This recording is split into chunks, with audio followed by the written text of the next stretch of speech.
Então, nessa aula eu quero discutir um pouco com vocês, né, esse tópico de referenciais não inerciais, que é bastante útil para a gente entender alguns fenômenos que a gente observa na Terra, né, porque a gente vive um referencial não inercial.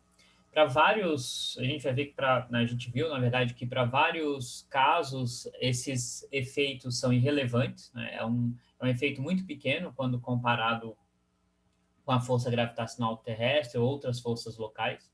Então, pode ser ignorado, por isso que a gente ignora em diversas situações. Mas, dependendo do caso ou da precisão que você precisa, você tem que incluir esses efeitos de um referencial não inercial que está girando. E na aula de hoje eu quero discutir duas situações onde esses efeitos aparecem são interessantes. Então, o primeiro caso é o caso que, na verdade, não tem a ver com a rotação da Terra, certo? Mas é o caso da Estação Espacial Internacional ou qualquer outro objeto que orbita a Terra, né? Nesse caso, a estação está a 6.800 quilômetros do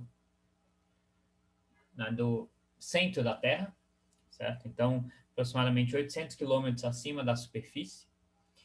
E a massa da estação é 400 mil quilos, tem aqui a massa da Terra. Tá?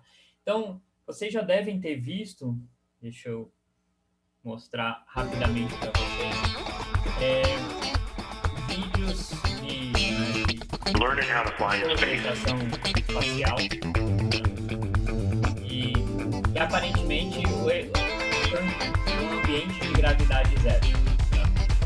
Então, a gente quer entender exatamente para onde vem essa gravidade zero. Né? De fato, será que eles estão tão distantes da Terra que eles não sentem a força gravitacional da Terra? Ou é algum outro efeito? A gente vai ver que, na verdade, é outro efeito. Certo? Então, a primeira coisa que a gente vai querer estimar é qual que é a força gravitacional que eles deveriam estar sentindo lá. Né? Então, se eu olhar para a estação espacial, né, ou para qualquer corpo que esteja lá dentro, qual que é a força que ela sente estando a essa distância da Terra e a força que ela sente se ela estivesse na superfície da Terra. Né? Será que a força, por estar distante da Terra, essa força é tão menor? Né?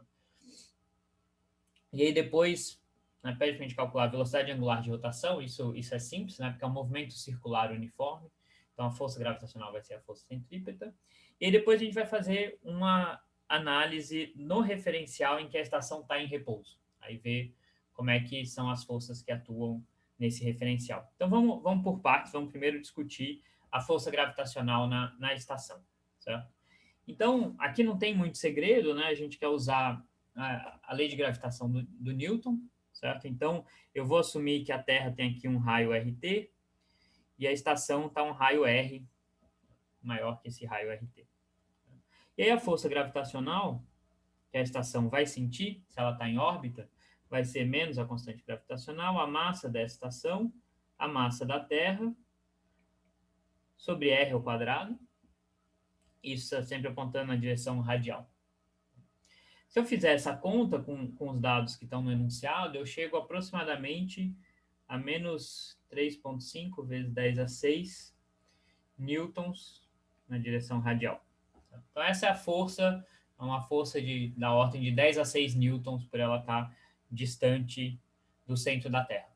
A gente vê que não é uma força desprezível, né? Se ela estivesse na superfície da Terra, ou seja, se esse raio fosse RT, a gente teria, né, uma força idêntica, só que agora, por ela estar mais próxima, essa força vai ser maior um pouco. Então, se eu fizer essa conta, isso aqui é também na direção radial, né? Isso aqui vai ser aproximadamente menos 3,9 vezes 10 a 6 newton na direção radial. Então, a gente vê que, de fato, né, a força é reduzida, tá? Mas não é uma redução drástica, é uma redução da ordem de 10%.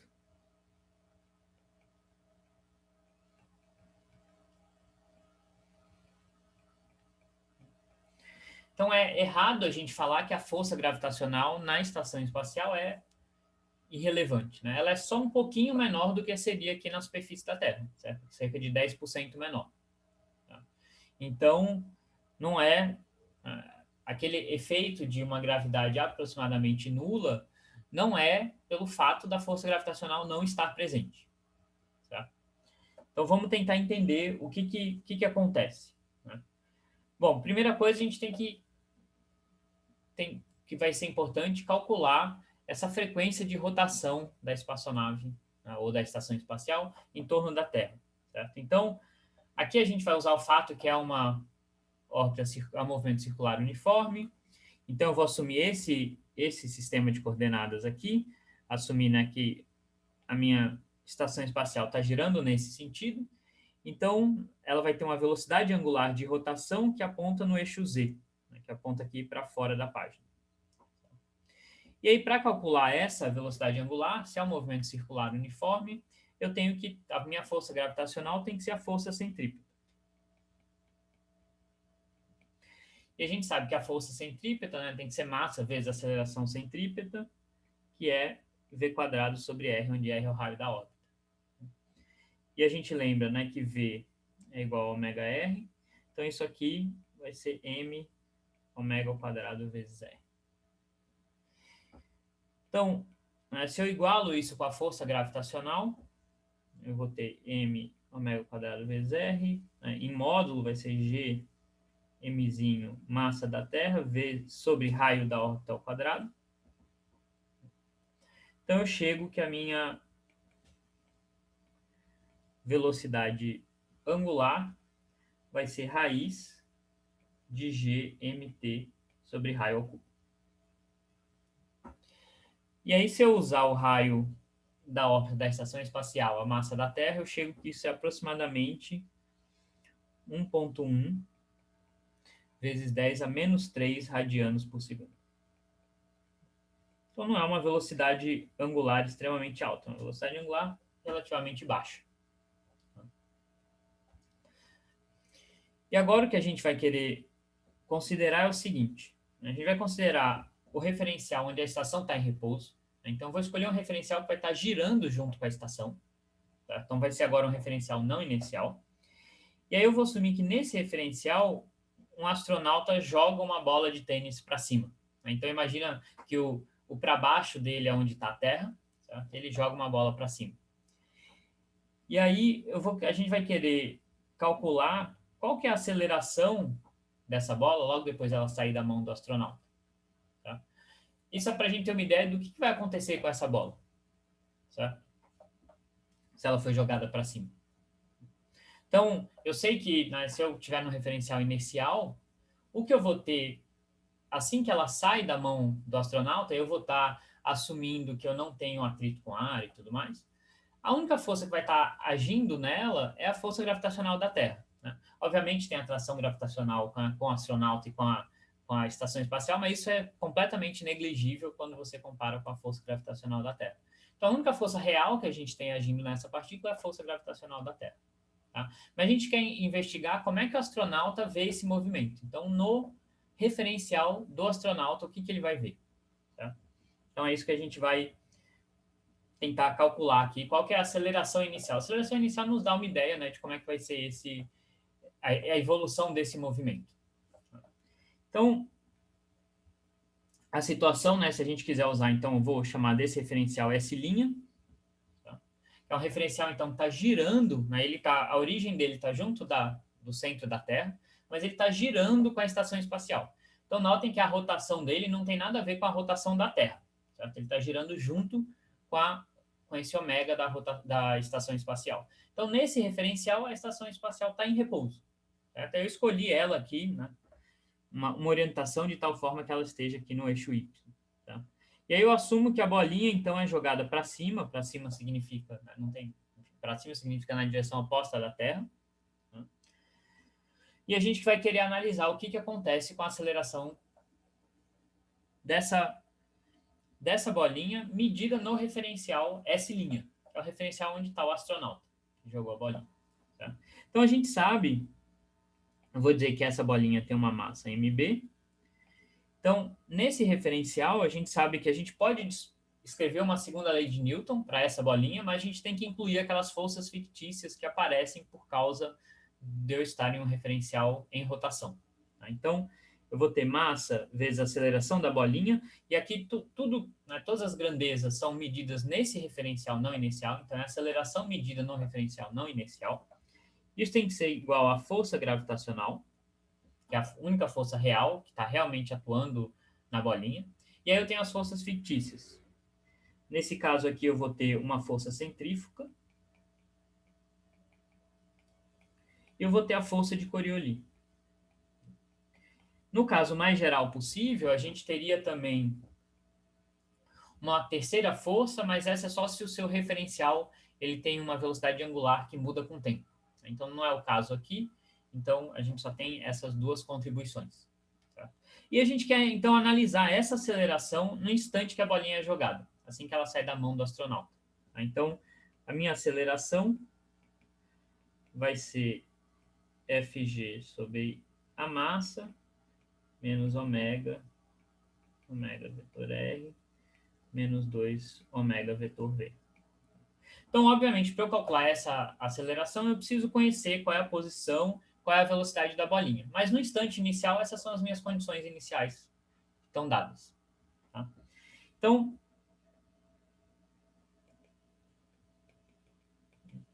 nesse instante inicial, né, a minha bolinha está no eixo Y, eu sei que a minha força gravitacional vai estar apontando aqui para baixo. Essa vai ser a força Fg, a única força real. Então, Fg a gente pode escrever como menos massa da bolinha vezes g na direção y. Na verdade, a gente teria aqui uma pequena correção, né, pela bolinha não estar na superfície da Terra. Certo? Então, vamos escrever o que seria o caso geral, que seria menos g, massa da Terra, massa da bolinha, sobre raio ao quadrado. Essa é, de fato, a força gravitacional. A gente vê que ela é 10% menor do que se a bolinha tivesse na superfície da Terra. Né? Então, esse coeficiente aqui, ele vai ser 10% menor do que o 9,8. Tá? Então, essa é a força gravitacional. A posição da bolinha, nesse instante inicial, obviamente isso muda com o tempo, mas a gente está querendo só investigar a aceleração no instante inicial. Então, ela vai ser, né, o raio da órbita na direção y chapéu, né? É esse vetor aqui que sai da origem e vem até a bolinha. Estou assumindo, né, que as dimensões da minha espaçonave elas são negligíveis com relação a esse raio de órbita. Né? O raio da órbita é 6.400 quilômetros, a espaçonave tem, sei lá, né, centenas de metros, tá? Então é negligível. Então, se a bolinha se foi lançada, sei lá, no meio da espaçonave, ou mais para cima, ou no chão, isso não faz diferença. Então, a gente pode assumir que a posição dela é basicamente o raio da órbita. A velocidade inicial está para cima, então é uma velocidade v0 na direção y chapéu. Tá? Então, o que a gente precisa calcular são esses dois termos aqui para determinar a aceleração. Esse aqui é simples, a gente já determinou, a gente quer calcular esses dois termos aqui. O ômega, só para a gente lembrar, ele está na direção z chapéu, então eu tenho que fazer esses produtos vetoriais. Então, vamos lá. O produto vetorial de ômega com R vai ser ômega R z vetor y. Z vetor y é menos x chapéu, então isso vai dar menos ômega R x chapéu. Então, o produto vetorial de ômega com isso daqui vai ser menos ômega ao quadrado R z chapéu vetor x chapéu, que é y chapéu.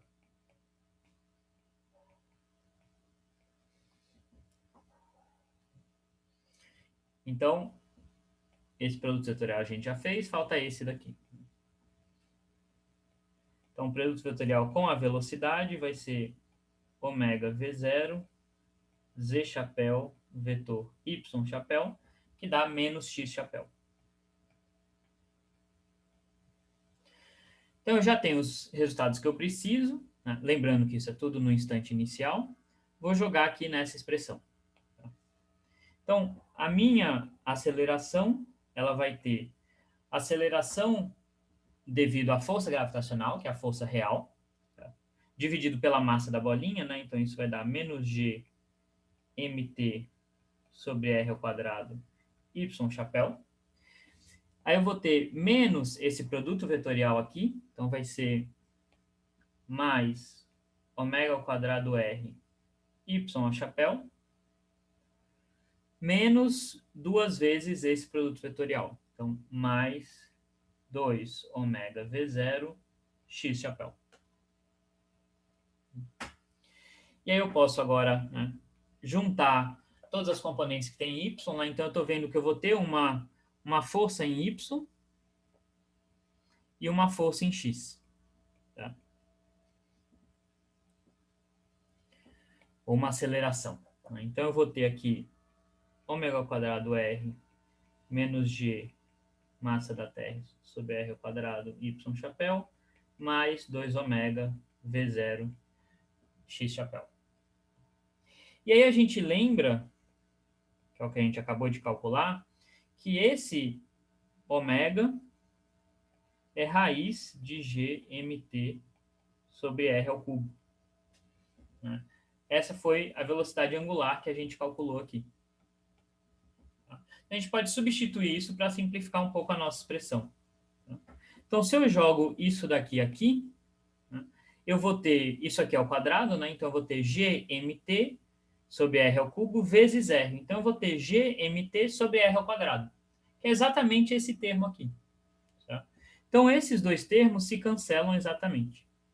E aí significa que a minha aceleração vai ser simplesmente em x.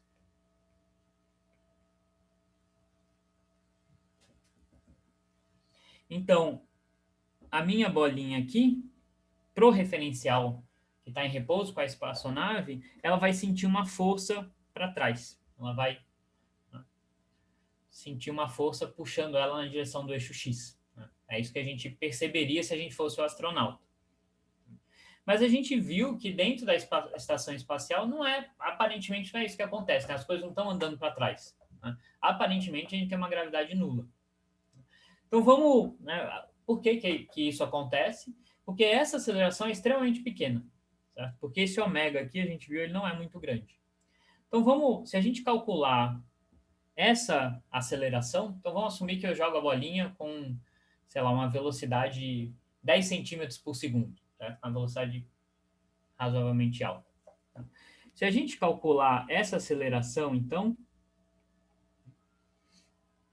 que é 2 ômega V0, isso vai dar aproximadamente 10 a menos 4 metros por segundo ao quadrado.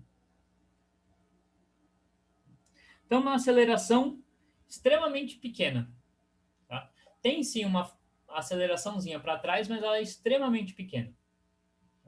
Então, para o astronauta, né, se ele não fizer uma medida de super precisão, se a gente só estiver olhando os movimentos, o que vai aparecer para ele? Né? Vai aparecer que tem uma aceleração praticamente nula.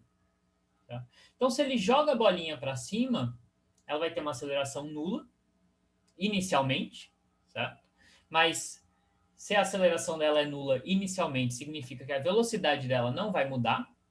Se a velocidade dela não vai mudar, as contas que a gente fez continuam valendo. Né? Tudo que a gente calculou aqui, né, depende da velocidade e da posição. A posição, por mais que ela se desloque dentro da estação espacial, é um deslocamento totalmente negligível com relação à distância que ela está do centro da Terra. Então, a gente pode assumir, né, como a primeira aproximação, que essa posição, o efeito dessa mudança da posição na força fictícia é desprezível. Então, isso aqui vai ser constante. Se não tem aceleração, a velocidade vai ser constante. Então, a aceleração vai ser sempre nula. Esse cálculo que a gente fez continua sendo válido. Tá? Então, para o astronauta, a aceleração da bolinha vai ser zero. E o que ele vai ver é uma bolinha se deslocando com velocidade constante para cima. Né? Ele jogou a bolinha para cima, ele vai ver a bolinha se deslocando com uma velocidade constante para cima. Né? Então, para o astronauta, né, que está nesse referencial não inercial, ele está vendo uma gravidade zero. Né? Ele joga a bolinha para cima e ela se desloca com velocidade constante, como se não tivesse gravidade. Né? Na verdade, a gente sabe que tem uma gravidade. Né? a força gravitacional lá é praticamente igual à da Terra, só 10% menor. Mas, por o astronauta estar em um referencial não inercial, ele vai perceber esse movimento como se fosse um movimento de gravidade zero. Tá? Então, por isso a gente vê, quando a gente vê esses vídeos da estação espacial, parece que eles estão em gravidade zero. Né? Mas isso é só porque a gente está analisando o movimento de um referencial não inercial. Certo? Como é que a gente entende isso se a gente estivesse olhando da Terra, né, de um referencial inercial? Certo? O que está acontecendo lá, né, se a gente vai olhando nesse referencial inercial, então, deixa eu voltar para o meu desenho aqui, então está tudo girando, certo? Quando ele joga a bolinha para cima, agora eu estou olhando de fora, né? Então, estou olhando de fora, ele joga a bolinha para cima. Quando a bolinha sai, né, sai da mão dele, ela está se deslocando junto com a espaçonave, certo? Então, para o astronauta, a bolinha só está indo para cima.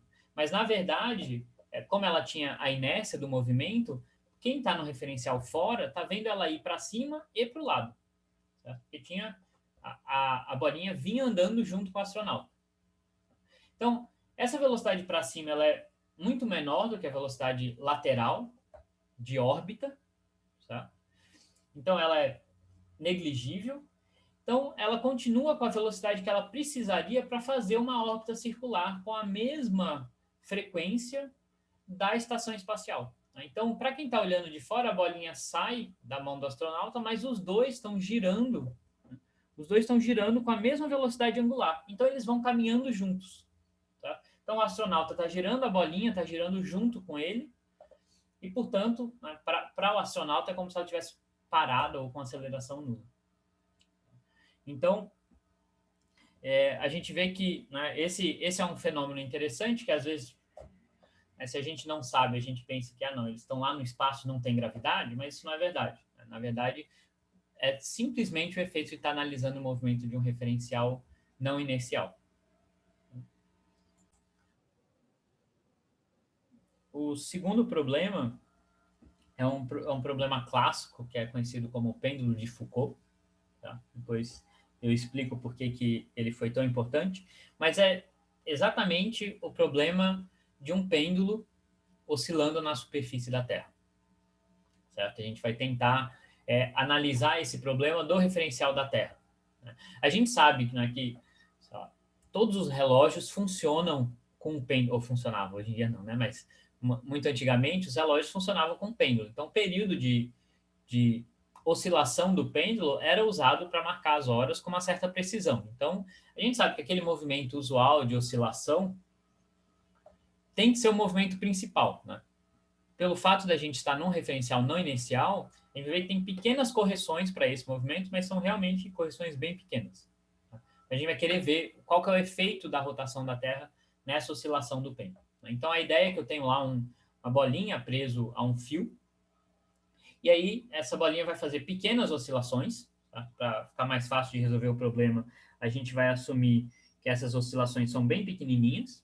Tá? Então, ela está praticamente na posição de equilíbrio, fazendo aqui pequenas oscilações. A gente vai ignorar efeitos da ordem de ômega ao quadrado. Tá? Então, a gente viu que as correções devido à rotação da Terra, né, são proporcionais a essa velocidade angular de rotação, que é pequena. Então, eu vou desprezar efeitos de ordem ao quadrado.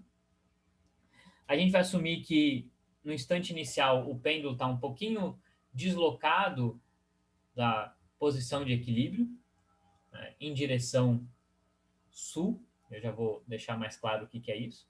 E esse pêndulo está oscilando em uma latitude dada por esse ângulo polar θ.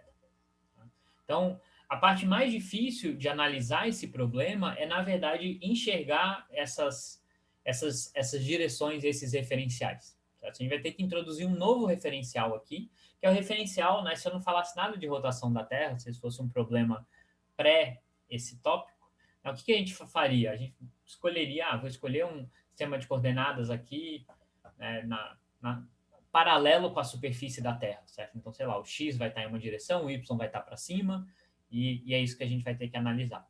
Né? Nesse caso, em que a Terra está rodando, a gente vai ver que a gente precisa ser mais específico. A gente vai ver que vai depender de onde você está no planeta Terra, esse movimento de oscilação vai ser diferente, justamente porque a Terra está oscilando. Né? Então, tipicamente, quando a gente vai para um dos polos, quando você está exatamente no eixo de rotação, você não tem nenhum efeito de rotação. Né? Então, quando esse ângulo é zero, você deveria ter nenhum efeito devido à rotação da Terra. Né? Então, depende de onde você está. Então, vamos analisar esse problema. Certo? Então, a gente vai analisar tudo de um referencial que está em repouso com a Terra, certo? Então, a gente vai ter que incluir, né, para o pêndulo, que forças a gente tem? A gente tem a força gravitacional, a gente tem a força de tensão na corda, e agora a gente tem as forças fictícias, porque a gente está num referencial não inercial. Tá? Então, a gente tem a força de Coriolis e a força... Né, a força de Coriolis e a força centrífuga. De novo, a gente teria uma terceira força, mas como o movimento de rotação ele é uniforme, esse ômega não muda com o tempo, essa terceira força não está presente. E aí a primeira aproximação que a gente vai fazer aqui é desprezar esse termo aqui, porque ele é um termo de ordem ômega ao quadrado. Certo? Então ele vai ser um termo, vai ser uma correção ainda menor em cima das que a gente vai calcular. E aí, para a gente resolver esse problema, né? Bom, primeiro, se eu não tivesse rotação da Terra, a gente teria esse problema aqui, que é o problema clássico de um pêndulo que a gente resolveria, né, em mecânica. Certo? Então, ignoro qualquer efeito de rotação, escolho meu sistema de coordenadas, sei lá, o Y vai ter na direção, né, da força gravitacional, aí eu vou ter que decompor a tensão, analisar essas acelerações. Mas aqui a gente vai querer incluir o efeito de rotação. Então, a gente vai para o referencial da Terra, que é não inercial. Só que aqui, para ficar mais simples a análise, tá? Então, o referencial da Terra seria esse referencial cinza aqui. Então, esse referencial já é um referencial não inercial, tá? Ele está girando junto com a Terra. Só que eu vou querer analisar o movimento, como eu estou na superfície da Terra, é muito mais conveniente se eu escolher um sistema de coordenadas que é o usual que a gente usaria se não estivesse discutindo rotação. Né? Um sistema que está alinhado com a superfície da Terra naquele ponto. Né? Então, a gente vai querer usar esse sistema S', que está também em repouso com relação à Terra, então ele também está girando. A única diferença é que ele está deslocado com relação à origem, e ele está... enfim, os eixos dele estão... Nessa minha anotação aqui, eles não estão exatamente, eles não estão alinhados com os eixos x, y e z. Tá? Então, essa vai ser a diferença, mas a gente vai analisar essa equação aqui nesse referencial S'. A gente tem que ter alguns cuidados na hora de definir, né? Na verdade, que a gente vai precisar definir a aceleração da gravidade, a tensão, a velocidade e o ômega. A gente vai ter que definir esses vetores nesse referencial S'. A partir daí, uma vez que a gente definiu esses tensores, o resto que a gente tem que fazer é escrever as equações de movimento, resolver e tudo mais. Tá? Falei tensores, mas obviamente está falando vetores. Né? Tem que definir esses vetores aqui. Uma vez escrito isso daqui, nesse referencial S', a gente resolve as equações de movimento e vê o que muda devido à presença desse termo aqui. Tá? Então, vamos tentar fazer essa análise, né? Escrever esses vetores nesse referencial. Tá? O que a gente vai adotar o tempo inteiro é que as oscilações são pequenas. Certo? Então, a minha força, né, gravitacional, por exemplo, ela vai estar praticamente sempre na direção desse meu eixo Z', que é apontando para o centro da Terra. Isso não é 100% verdade, porque se a bolinha estiver deslocada aqui, né, a minha força gravitacional estaria apontando nessa direção, né, para o centro da Terra, que seria essa direção aqui. Tá? Que não é exatamente a direção do Z'. Mas isso é porque eu estou... Né, o meu desenho aqui está tão desproporcional que esse deslocamento aqui da bolinha nessa direção está gigantesco. Né? Num caso real, o deslocamento é tão pequeno com relação à superfície da Terra, né, na direção da superfície da Terra, que para todos os efeitos, né, esse termo aqui, ele vai ser muito menor do que o raio da Terra. Então, eu posso desprezar esse deslocamento, é o que a gente faz o tempo inteiro quando a gente descreve, né, objetos caindo próximo da superfície da Terra, ou objetos se movimentando próximo à superfície da Terra, a gente assume que a força gravitacional é sempre vertical, né, que é uma excelente aproximação, né, a não ser que o objeto esteja se deslocando, né, milhares de quilômetros em uma direção, né, que não é o caso aqui, obviamente. Então, primeira coisa que a gente pode assumir é que, de fato, a força gravitacional está nessa direção aqui. Tá? Aí, o que mais que a gente tem? Bom, então, nesse referencial, eu tenho aqui o meu pêndulo, tá? Eu vou assumir que, bom, inicialmente ele está nesse plano Z', X', mas em princípio ele pode estar em qualquer plano, então ele pode estar, né, a posição dele vai estar determinado por esses dois ângulos, φ e alfa. Tá? E nesse referencial, a minha velocidade angular de rotação ela não está mais alinhada com o eixo Z. Essa é a complicação. Tá? Então, se eu decompor ela, né, se a gente olhar nesse meu desenho aqui, ela está nesse plano Z', X'. Tentei representar ela aqui. Se eu decompor em termos desses versores, vai ser ômega cosseno θ Z' menos ômega seno θ X'. Então, essa é a minha velocidade angular nesse referencial. Essa é a força gravitacional nesse referencial. Tá? Então, eu tenho alguns elementos aqui que eu preciso para resolver essa equação. Tá?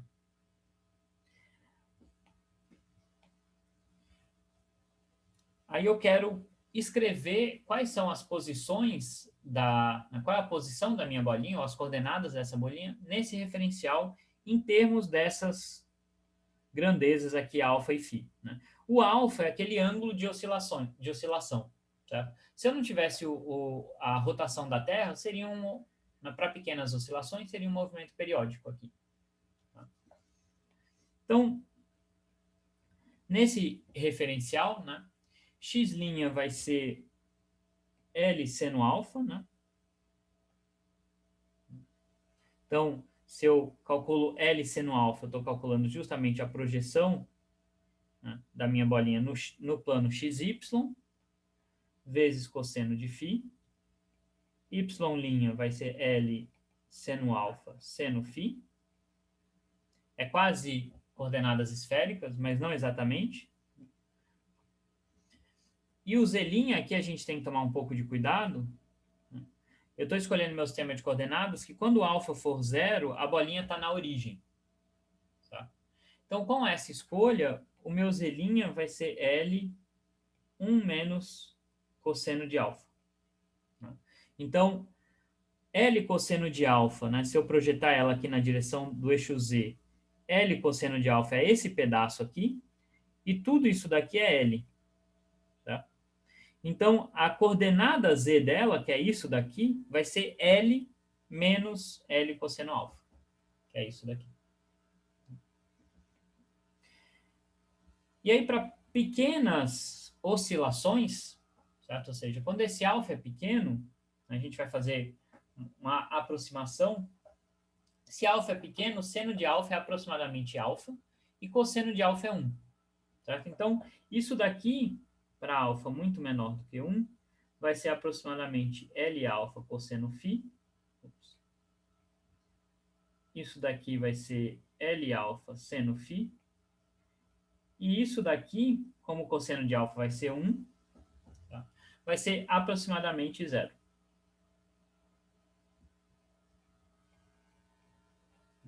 Então, essa é uma simplificação, né? A gente, em geral, assume pequenas oscilações, mas aqui isso vai ser muito importante, porque senão fica impossível resolver analiticamente o problema.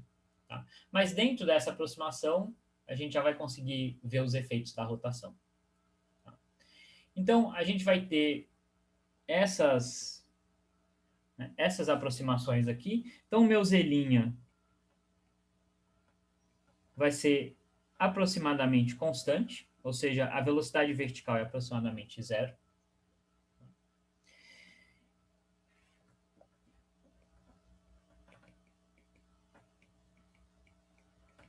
a minha tração, se eu voltar aqui para a minha figura, eu vou querer decompor ela também.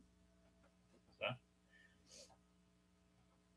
Então, de novo, eu vou fazer a decomposição desse meu vetor tração. Eu sei que ele está sempre alinhado com fio. Tá? Então, se eu fizer essa decomposição, né, a componente z dele vai ser t cosseno alfa. A componente x e y vão ser semelhantes a essas daqui, né? Vão ser t seno alfa cosseno φ, só que ela está apontando para cá, então vai ser menos t seno alfa cosseno φ, por exemplo, a componente na direção de x'. Então, se eu fizer a decomposição do meu vetor tração, vai ser uma tração cosseno alfa na direção z', menos t seno alfa cosseno φ na direção x', menos t seno alfa seno φ na direção y'.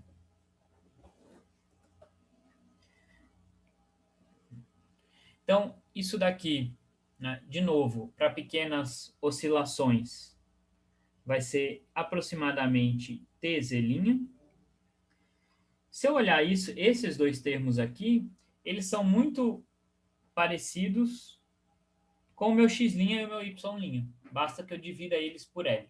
Então, vai ser conveniente reescrever isso aqui como menos t x' chapéu sobre L, menos t y' chapéu sobre L. Então, posso decompor a minha tração assim.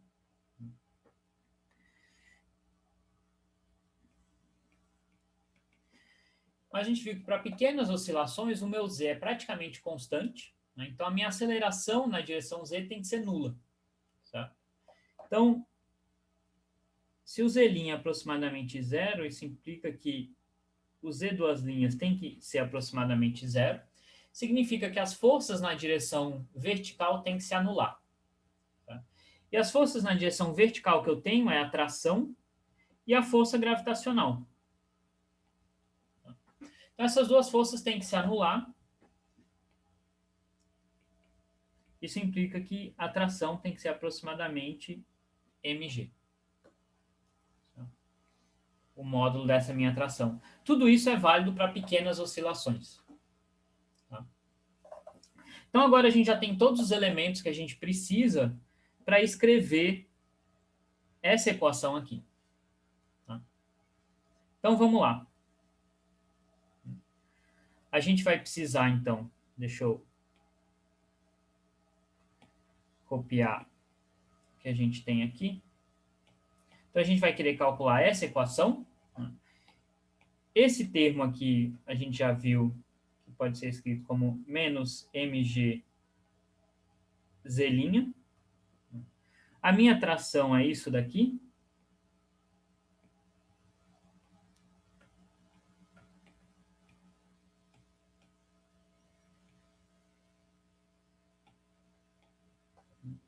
E a gente viu, né, que esses dois termos eles vão se anular.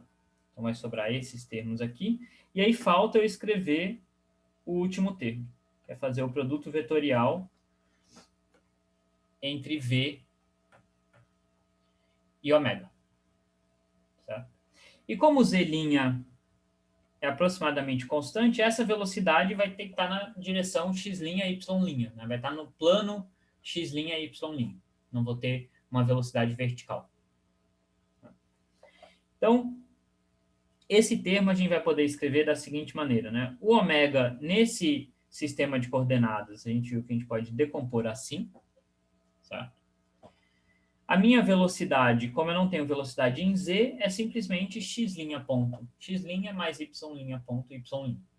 Tá? Então, todo o cuidado que a gente tem que fazer, obviamente, tem essa aproximação de pequenas oscilações que introduzem vários vínculos, como, por exemplo, essas forças serem iguais, o movimento em z ser praticamente nulo. Mas, tirando isso, é escrever esses vetores com cuidado, né? Decompondo eles e aí calcular esses produtos vetoriais. Então, a gente tem que ter muito cuidado na hora de fazer esses passos, porque, de fato, a gente inclui essas forças fictícias, esse cálculo vetorial se torna bem mais complicado. Então, a melhor coisa é a gente tentar definir tudo passo a passo para não errar. Tá bom? Então, está aqui o meu ômega, está aqui a minha velocidade, de novo, porque eu não tenho uma componente em z', eu tenho que fazer esse produto vetorial. Então, isso aqui vai me dar menos 2m, ômega é um termo comum também, e aí eu vou fazer esses produtos. Né? Então, eu vou ter aqui z', x', isso vai me dar y', então eu vou ter x' ponto cosseno θ y'. Aí eu vou ter z', y', isso vai me dar menos x', então eu vou ter menos y' ponto cosseno θ x'. Então foi esse termo vezes esse e esse. Esse termo vezes esse dá zero, porque produto vetorial x' com x' dá zero. E x', y' dá z'. Certo? Então isso aqui vai me dar menos seno θ y' ponto z'.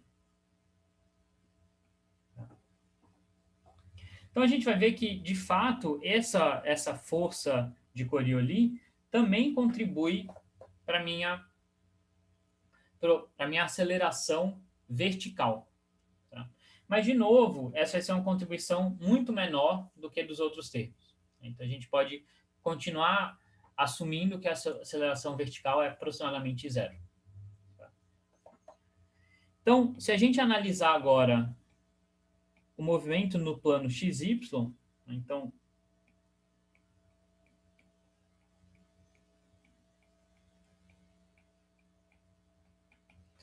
a gente vai ter as seguintes equações de movimento. Né? Então, vamos olhar aqui. Eu tenho massa vezes aceleração, esses termos que vêm da tração, mais esses termos que vêm da força de Coriolis. Então, deixa eu juntar tudo que está na direção x' chapéu. Então, eu vou ter massa vezes aceleração em x'. Desse lado da tração, eu vou ter esse termo aqui, menos t x' sobre L. E daqui eu vou ter esse termo aqui. Certo? Então, eu vou ter mais 2m ômega cosseno θ y' ponto. Tá? É isso aqui que está na direção x' chapéu. Na direção y', eu vou ter da tração algo parecido aqui, menos t y' sobre L. E olhando para esses termos aqui, eu vou ter essa componente. Né? Então, eu vou ter menos 2m ômega cosseno θ x' ponto.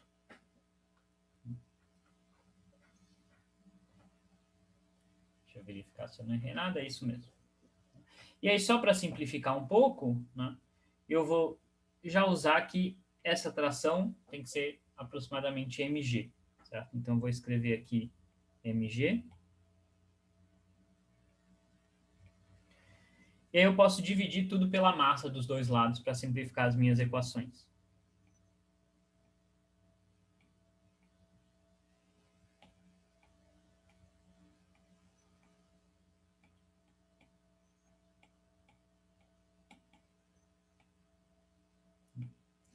Então, eu tenho esse par de equações diferenciais acopladas para analisar o movimento XY. Tá? Só para a gente, né, são equações muito mais complicadas do que a gente resolve usualmente, mas a gente vai ver que ainda assim dá para resolver elas. Tá? A gente vai ter que usar uma ideia parecida de diagonalizar esse sistema, mas com pequenas modificações. Mas vamos, antes de fazer isso, vamos só olhar rapidamente, né? É sempre bom a gente parar e pensar, mas se eu esquecer a rotação da Terra? Né? Se eu esquecer a rotação da Terra, eu sei qual é o movimento. Tem que ser um movimento periódico. Né? Para pequenas oscilações, tem que ser um movimento periódico. Certo?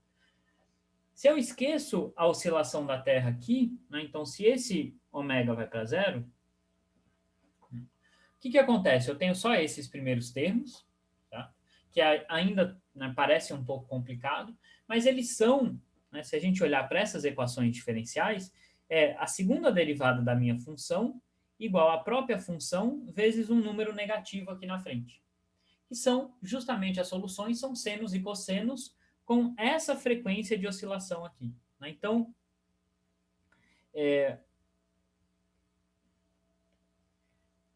se o efeito da rotação da Terra for desprezado, a gente vai ter, né, por exemplo, x dois pontos linha igual a menos g sobre L x linha. E aí as soluções disso daqui, a gente sabe são senos e cossenos. Tá? Então vai ser algo como A cosseno. Deixa eu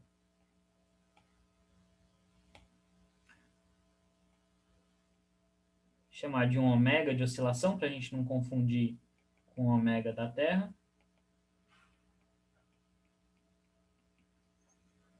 Onde esse ômega de oscilação tem que ser raiz de G sobre L.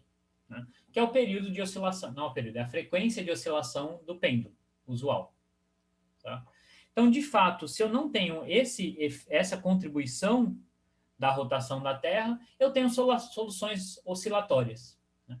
Em particular, se eu escolher que a minha posição inicial está no plano Z', X', por exemplo, como é o caso desse problema, então eu vou ter uma solução oscilatória em X' e Y' vai ser sempre zero.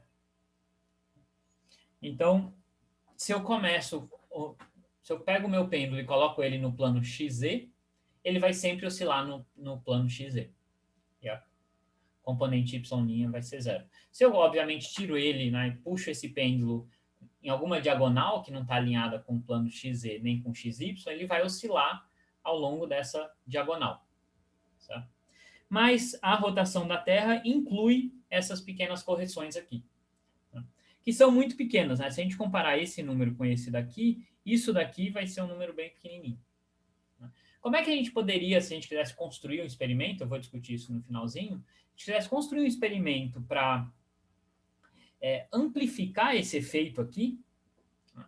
Tem algumas coisas que a gente pode fazer. Né? Então, a gente gostaria de estar, né, desse termo ser maior do que esse, ou similar, né? Maior não vai ser nunca, mas o maior possível. Então, eu poderia tentar construir um pêndulo bem grande aqui para minimizar a contribuição desse termo. Né? Se esse L é muito comprido, a gente minimiza a contribuição desse termo, e aí esse aqui começa a ficar comparável. Né? O efeito pode ser comparável. Então, de fato, a gente vai ver que para testar essas correções devido à rotação da Terra, o Foucault, que foi quem analisou esse problema com cuidado, ele construiu um pêndulo muito grande. Em geral, a gente precisa de um pêndulo, né, com alguns metros de comprimento para a gente começar a verificar esse efeito. Tá? Então, analisando as equações de movimento, a gente já vê que se a gente tiver um pêndulo bem comprido, a gente consegue ter termos que são comparáveis aqui, pelo menos. Tá? Mas vamos tentar resolver essa equação diferencial. Tá? A gente vai ver que ela é uma equação diferencial acoplada, mas ela tem uma cara, né? Parece uma cara meio comum, né? Aqui eu tenho x' e y', e aqui se invertem, né, as dependências em x e y. Então, o truque para resolver essa equação diferencial, né, tem diversas maneiras, mas o truque que a gente vai usar aqui, que é o mais direto, é introduzir uma nova variável, vai ser uma variável complexa, que é dada por isso daqui, x' mais y'. Tá? Então não tem nada errado, é um truque matemático. Eu sei que se eu encontrar uma resposta para essa função, a parte real dela vai ser o x e a parte imaginária vai ser o y. Tá? Então, se eu conheço essa solução, eu consigo extrair os valores de x' e y'. É isso que a gente vai fazer. Tá? Então, Se eu calculo a segunda derivada dessa função psi, isso vai ser a segunda derivada de x' mais i, a segunda derivada de y'. Então, o que vai ser isso daqui? Bom, eu vou pegar... deixa eu já assumir com as massas aqui, para ficar tudo mais simples um pouco.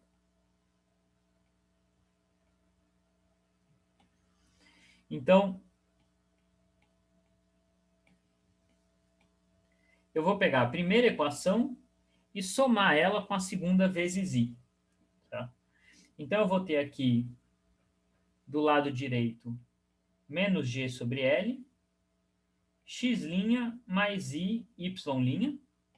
É a primeira equação mais i vezes essa. Então, se eu olhar só para esses termos, vai dar x' mais i, y', que é justamente o psi. Então, eu posso escrever isso já como psi. E os últimos, né, o segundo termo da mesma equação vai ter 2 ômega cosseno θ, y' ponto, menos i, x' ponto. Então, é a primeira vezes i, a segunda. Então, eu vou ter y' ponto, menos i, x' ponto. E aqui vem a vantagem de definir uma variável complexa, porque a gente pode escrever isso daqui como menos i psi, ponto. Se eu multiplico psi por menos i, eu vou ter menos i x' mais y'. Aí, se eu tiro a derivada, eu tenho exatamente o que está aqui dentro. Tá? Então, a equação diferencial para psi vai ser bem mais simples. Vai ser psi 2 pontos, igual a menos g sobre L psi, mais 2 ômega cosseno θ, né? Na verdade, vai ter um menos 2i ômega cosseno θ psi.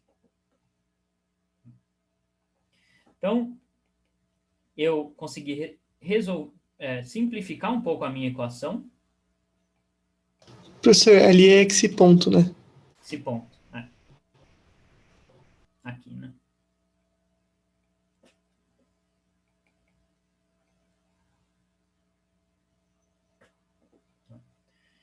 Então, eu simplifiquei um pouco a minha equação.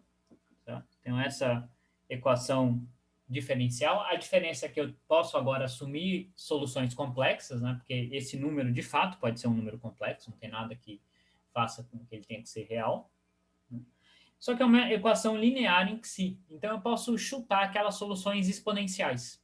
Tá? Então,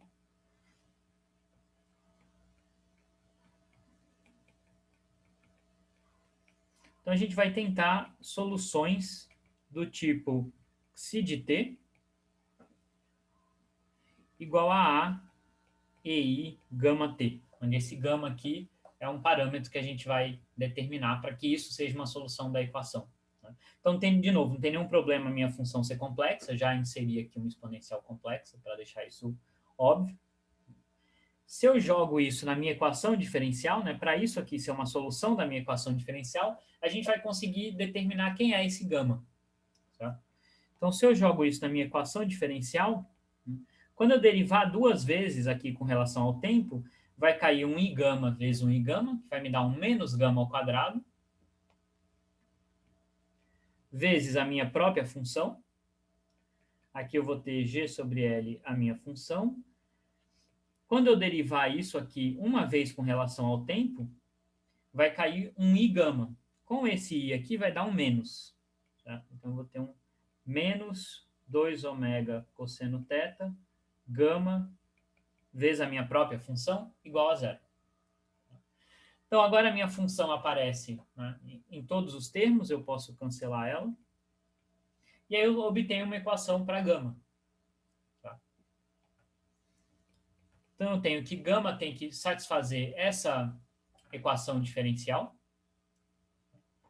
Se eu resolver, não essa equação diferencial, essa equação de segundo grau, certo? Então, se eu resolver isso aqui para gama, eu vou achar que gama tem que ser menos ômega cosseno θ, mais ou menos raiz de g sobre L, mais ômega ao quadrado, cosseno ao quadrado de θ.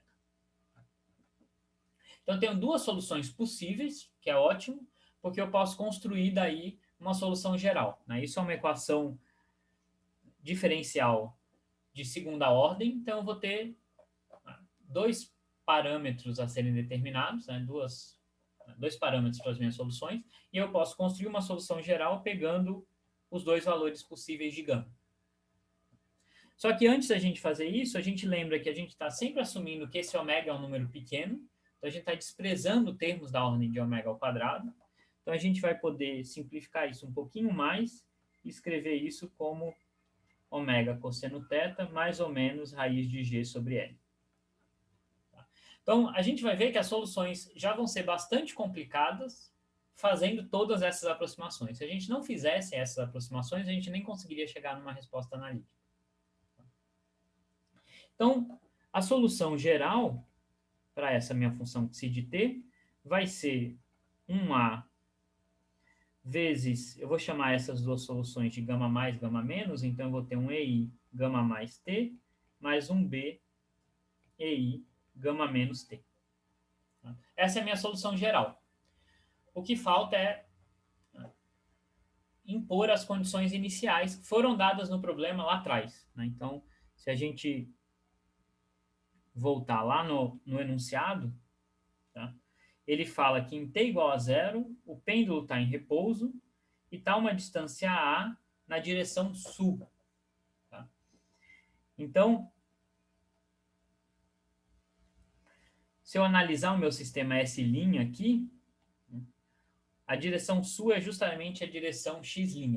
Então, isso significa que, inicialmente, o pêndulo está deslocado, né, ele está no plano x', z', e ele está a uma distância a aqui, né, nesse deslocamento horizontal dele. Então, essas são as condições de contorno que a gente vai ter que impor. Tá? Então, em t igual a zero, eu tenho x' igual a A, y' igual a zero, e o pêndulo em repouso. Então, isso aqui vai ser zero também. Então, a gente vai ter que impor essas condições iniciais para determinar quem são esses coeficientes A e B. Tá? Então, não tem muito segredo aqui, né? Isso significa que, nesse instante, o xi é A, né? Lembrando que o xi foi definido como x' mais i, y', então no instante inicial isso é zero, isso aqui é A, então xi é A, e o xi ponto vai ser zero, porque a minha massa está em repouso no instante inicial. Então, calcular essas coisas em zero, eu vou ter, por exemplo, né, que em t igual a zero eu vou ter A mais B igual a A, e aí, calculando a derivada disso daqui, eu consigo, né, ter duas equações e eu tenho esses dois parâmetros A e B para serem determinados. Tá? Então, eu vou pular esses cálculos, eles estão mais detalhados nas notas de aula, tá? Mas dá para mostrar que o A vai ser dado por um A sobre 2, 1 mais raiz de L sobre G, ômega cosseno θ, e esse coeficiente B vai ser A sobre 2, 1 menos raiz de L sobre G, ômega cosseno θ. E aí o meu xi de t, finalmente, ele vai poder ser escrito como A elevado a menos I ômega cosseno θt. Então, a gente lembra que desse gama mais e gama menos, eu tinha esse fator ômega cosseno θ em comum, então eu vou colocar ele em evidência aqui fora. E aqui eu vou ter, juntando os termos que sobram, eu vou ter um cosseno de raiz de L sobre G, t, mais I raiz de L sobre G, ômega cosseno θ,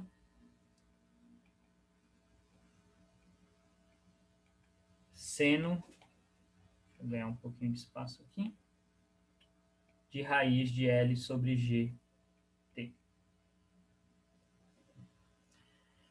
Então, essa é a minha solução para essa função xi. eu tenho que extrair agora as partes reais e imaginárias para eu achar o x' de t e o y' de t. Certo? Antes da gente fazer isso, de novo, sempre vale a pena ver o que acontece se o ômega é zero,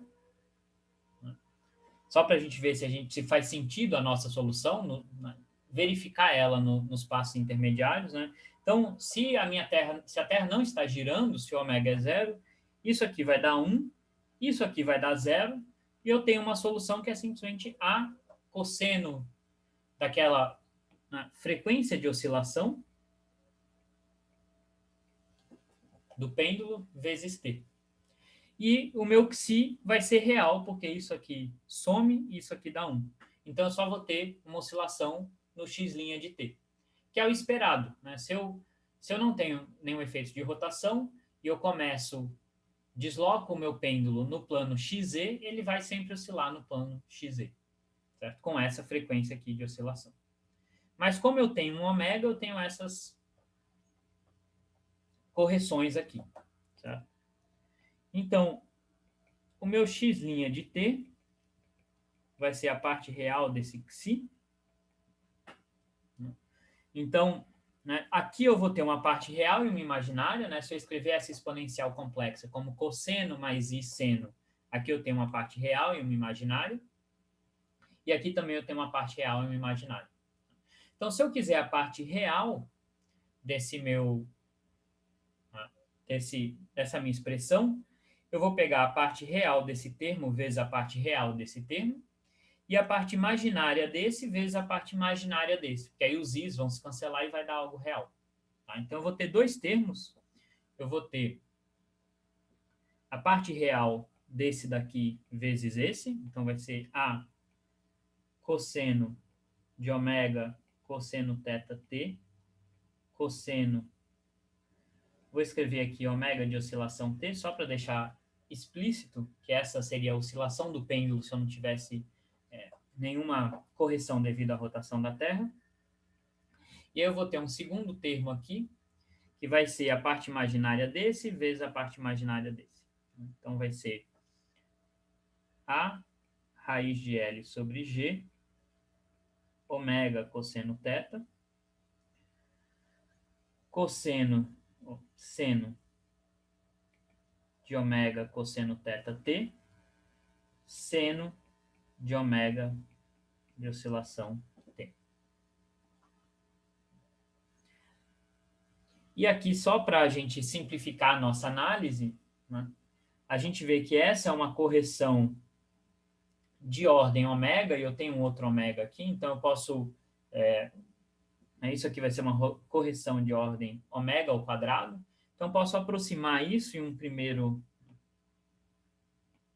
momento, como simplesmente essa oscilação aqui. Esse segundo termo está presente, mas é uma correção com relação a esse. Se eu fizer a mesma coisa para os y' de t, eu vou pegar a parte imaginária desse psi, eu não vou repetir todos os passos, mas é a mesma coisa, né? Eu vou pegar a parte imaginária desse vezes a real desse, e a parte real desse vezes a imaginária, que é esse termo aqui. Se eu fizer isso, e de novo, desprezar os termos de ordem ômega, eu vou ter que isso aqui vai ser A seno de ômega cosseno θ t, cosseno de ômega de oscilação t. Então, essas são as soluções, finalmente, depois de todo esse trabalho e todas essas aproximações, são as soluções que eu tenho para as coordenadas do meu pêndulo em função do tempo. Certo? Então, eu tenho essas duas soluções aqui. O que a gente precisa analisar agora é tentar entender o que essas soluções significam.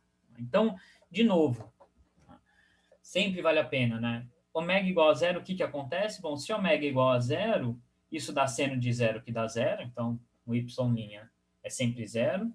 E o x', né, isso aqui vai dar cosseno de 0, que dá 1, vai dar uma oscilação com essa frequência de oscilação ômega de oscilação, que é a raiz de g sobre L. Tá? O que acontece se eu considerar, né? Lembra o nosso sistema de coordenadas? Deixa eu roubar ele daqui.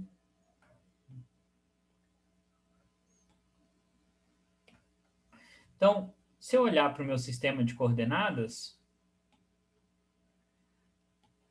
e eu quiser analisar, né, essa coordenada ρ aqui, que é a projeção da posição do meu pêndulo no plano XY, né, essa coordenada ρ, ela é raiz de x' ao quadrado mais y' ao quadrado. E se eu olho para as minhas soluções aqui, se eu calculo isso, isso aqui vai me dar a raiz. Quando eu elevo esse ao quadrado e somo com esse ao quadrado, bom, eu vou ter esse termo A cosseno, que é comum, mas aqui eu vou ter um cosseno ao quadrado mais um seno ao quadrado, que vai dar 1. Certo? Então, isso aqui vai dar A ao quadrado, cosseno ao quadrado, de ômega de oscilação t. Então, isso aqui vai ser um A cosseno de ômega de oscilação t. O que isso está me dizendo? Está me dizendo que se eu olhar só para a distância da origem, de fato essa partícula está oscilando como se fosse um pêndulo. Tá? Mas o que acontece quando o tempo passa? Quando o tempo passa, a coordenada x e y elas vão mudando. A distância da origem está sempre oscilando como um pêndulo, mas o plano de oscilação vai rodando. Né? Isso aqui parece muito com uma rotação. Se eu chamar isso de um ângulo, né, φ de t, isso é de fato, né, se a minha partícula estivesse oscilando aqui numa direção fixa, esse φ estaria constante. Né? Mas o que está acontecendo é que esse φ está mudando com o tempo. Então, o meu pêndulo ele vai oscilando, mas o plano de oscilação vai mudando com o tempo. Né? Então, se eu olhar, né, para o que está acontecendo aqui, ele está oscilando nessa direção, mas esse ângulo vai mudando com o tempo. Então, o meu pêndulo vai oscilando, mas o plano dele vai rodando com o tempo. Então, ele vai oscilando e o plano de oscilação vai rodando lentamente. Certo? E esse é um efeito bem pequeno. Tá? De fato, a gente precisa de um pêndulo grande e a gente tem que minimizar todas as forças de fricção que a gente ignorou aqui, né? Senão esse pêndulo vai parar de oscilar antes da gente conseguir notar essa rotação. Tá?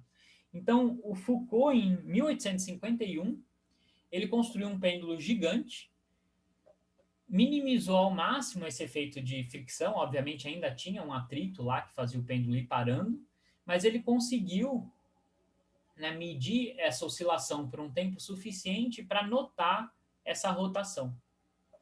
E dá para calcular exatamente, né, como é que essa rotação tem que acontecer. Né? E ela acontece em diferentes pontos da Terra. Né? Então, sabendo onde você está, qual é a sua latitude, você pode calcular exatamente qual que tem que ser essa frequência de rotação. Né? Tem que ser ômega cosseno θ. E aí você pode calcular, inclusive, a velocidade de rotação da Terra, esse ômega. Você pode medir isso. Tá? E foi o que o Foucault fez. Ele foi esse foi o primeiro experimento que demonstrou a rotação da Terra sem ter que usar nenhuma informação dos astros. Né? Então, antes, obviamente, já sabia que a Terra rodava, mas devido ao movimento do Sol, da Lua, dos planetas. Tá? Mas esse foi uma prova utilizando simplesmente, né, o referencial da Terra, sem usar nenhuma comparação com objetos que estão fora da Terra. Então, essa é uma prova, mais uma evidência de que, de fato, a Terra roda. Certo? E aqui, né, tô até pensando agora, isso, se você fizesse essa mesma conta, por mais absurdo que seja, você poderia pensar, né, como é que eu explico isso se a Terra for plana? Poderia até pensar, eu tenho um plano rodando. Mas aí, se você calculasse essa rotação, ela ia independer de onde você está nesse plano, ou ia depender de uma maneira diferente. Certo? Então, essa seria uma outra, né, se os terraplanistas realmente se levassem bastante a sério, eles poderiam fazer esse experimento em diferentes lugares da Terra, e eles veriam que, de fato, não bate com... Né, se você assumir que a Terra é um plano girando, você não vai ter esse mesmo resultado. Essa dependência vai ser completamente diferente. Você está andando em um plano. Você não tem nem essa dependência com a latitude da Terra, né, com esse ângulo θ aqui. Então, seria uma maneira fácil, sem ter que apelar ou, sei lá, usar, né, coisas fora da Terra ou ir para fora da Terra ou qualquer coisa assim. Você poderia simplesmente testar com esse experimento que a Terra não é plana. Tem uma maneira simples de demonstrar. Professor, mas aí ia surgir a teoria de que a matemática globalista é uma conspiração da NASA e Claro, aí você pode falar, não, eu não acredito nas leis de Newton. Né? Sim. Eu acredito que a Terra é plana, mas eu não acredito nas leis de Newton. Você sempre Sim. pode, né, ir abandonando todas as coisas, mas chega num ponto que você fala, bom, então, né, no que eu acredito, né? E como é que... E a gente nunca Que a pode... Terra é plana.